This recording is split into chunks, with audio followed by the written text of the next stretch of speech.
Welcome. We're going to take a look today at a cool tool from the National Archives of the United States of America.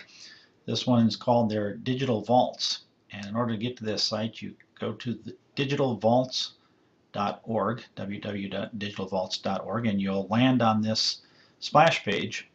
First thing you'll see here is 8 graphical representations that allow you for a starting point for getting into the archives and looking at the digital vault information. There is a way to collect data as you go through this process. You can build your own collection down here in the tab. You can backtrack and keep a running list of things that you've seen. You can take a pathways challenge. That's what we're going to do today. You can do a search by tag, and you can create your own movie or poster. So you can see if I hover on one of these images, I get a pop-up screen that talks about this record, the Constitution of the U.S.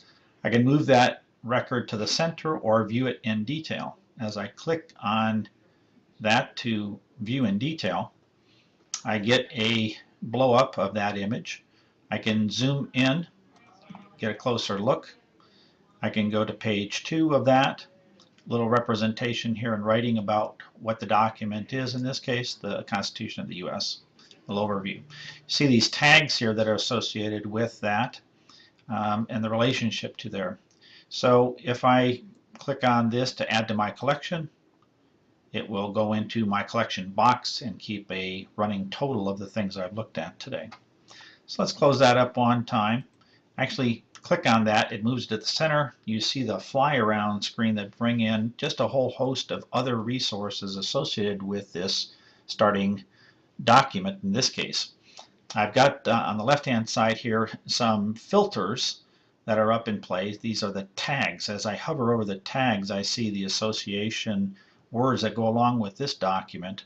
So if I click on Congress, for instance, or federal government, I see the associated links with other images, graphs, charts, pictures, audio recordings, videos, and so on.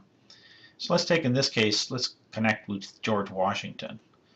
Bring up some associated links to George Washington and this particular archive item.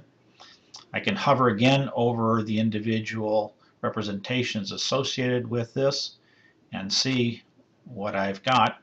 It's a picture of Washington Takes Command. As I move that one to the center, I will see another list of associated images, files, and so on come to play. So these filters allow me to play with what I want to see, whether it's simply images or photographs. I can filter it that way. So then I'm able to bring in just photographs that are associated with this particular image.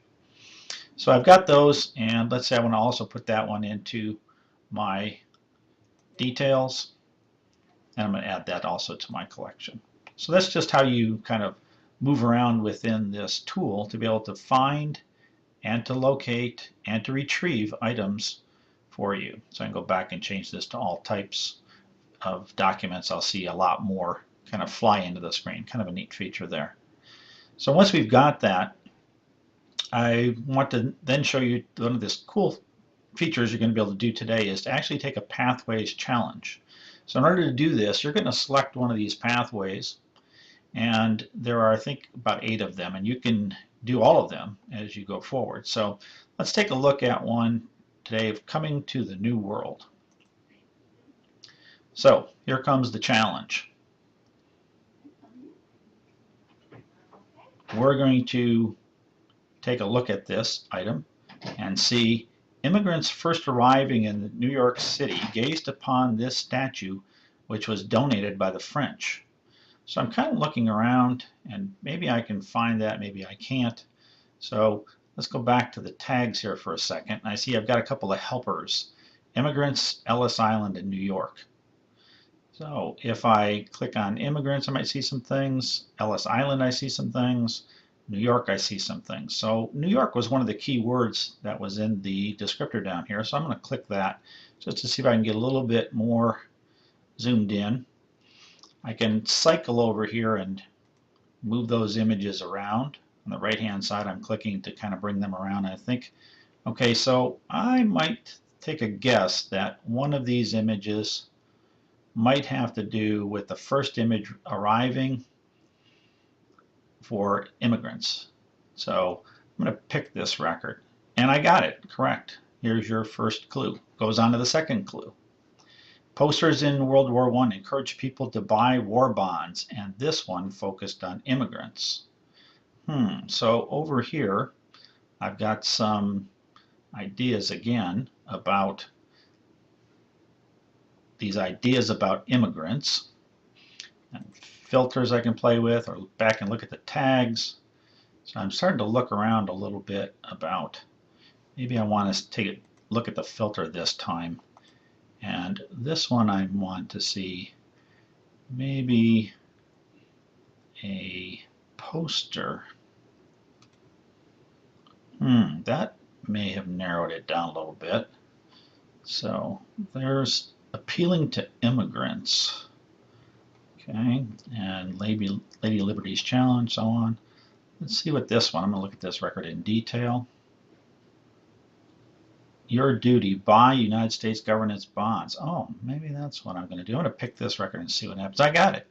So I go on that way. So the challenges and pathways kind of take on this effect to it of using the tools, the features of the program, and as you go through and complete them, you'll be able to document that you've completed that pathway and be able to go on to the next one and see what else is available. There's one on Civil War, American working women, coming to America. We've got the American ingenuity, the right to vote, and so on. So, and also you can create your own pathway. Once you get proficient at this as a student, you're going to go ahead and create your own pathway. But for now, I want you to select the pathway challenge, go through one as I showed you, and see if you can get the hang of it. As you get better at this, you'll be able to create your own poster or movie. And as you begin, this feature will allow you to take the evidence that you have, or excuse me, the collection that you have. You can create a poster using something along, for this case, maybe we're going to do something on civil rights, and create your own poster by adding records, dragging them from your correct collection, or create a tray in this area. So in this case, if I want to, let's say I want to add a background in this case, got an item here. I'm going to drag this up, put it onto my poster, and be able to size it here. I can rotate it. I can move it off to the side a little bit, add a color around the back, and maybe pick another item here. The steps of the Lincoln Memorial, I'm going to add that one to my poster also. So again, I can put it on here, resize it, move it down, maybe make that even a little smaller, grab in the corner, and then add simple text, and go ahead and put that in there. Text color I'm going to try is black, and see if I can add an image for that. Oops, see if we can get that one to go. And bold, enter my text, and I would be able to type in here civil rights movement.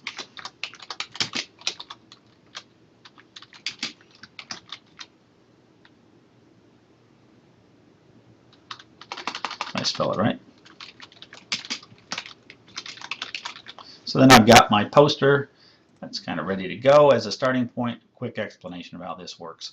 Once you create these posters, you finish and save, give it a title,